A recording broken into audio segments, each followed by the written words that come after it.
Hi, welcome to The Shed. In this episode, we're going to talk about two voice dominant seventh chords.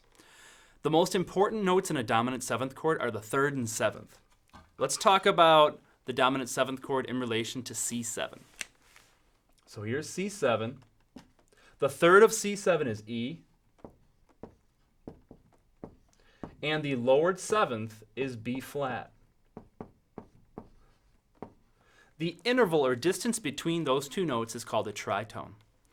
Let's measure out a tritone on a keyboard. So here's E. 1, 2, 3, 4, 5, 6. There's B flat. So in between E and B flat is 6 half steps. Now the tritone is the only interval in Western music that is the same amount of half steps when you flip it upside down or invert it. So I'm going to take my E and now I'm going to put it on top. So instead of having E, B flat, I'm going to have B flat and E. Let's count those half steps.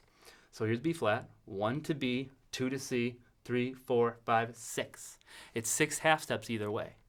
That means that the shape on your guitar is going to be the same, whether the third is on the bottom or the third is on top. Now here's the cool trick. So the lowered seventh is one of your notes. Now the lowered seventh is only 2 half steps below the root. So if you know where the notes are on your guitar, let's say this is a C. I know that 2 half steps below C is my lowered seventh. There's my lowered seventh. If you know power chords, you know how to play a tritone. A power chord is like this, playing a power chord. A tritone is a power chord minus 1. So a power chord is a perfect fifth, and a tritone is a diminished fifth. So subtract 1 fret. There's a tritone. Hear how unstable it is? It really wants to resolve. Here's my C, going 2 frets down, and then I'm building a tritone. There's my C7 voicing. Really easy. Now that was where I put the third below, or the tritone below.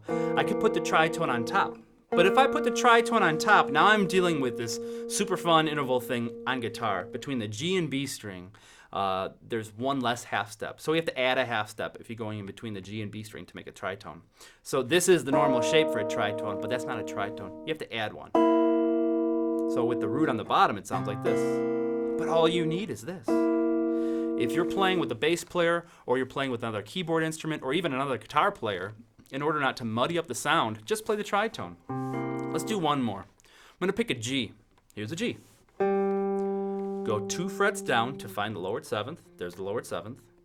Now you know your tritone interval is this shape. There's my G dominant 7. Or there's my G dominant 7. Now you can use this shape to find what the third is.